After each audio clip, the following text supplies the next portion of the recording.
giơn mơ gì cần ly phân thủy mi hào đâu dám bờ gờ giang ra đi hai rờ ngất sực yang iman mà giơn khờ ngài mơ yo gờ giang anung lui lu mà si gờ bay gờ xa gờ hai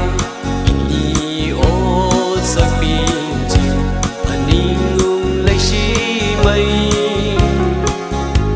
yang khờ và sai cô rờ ini lấy sa sa khi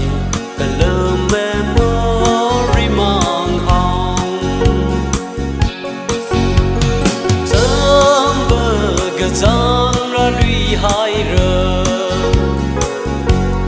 ngất sực yang iman mà chợt khờ ngài mơ yo gờ giang anung lui lu mà si cờ bay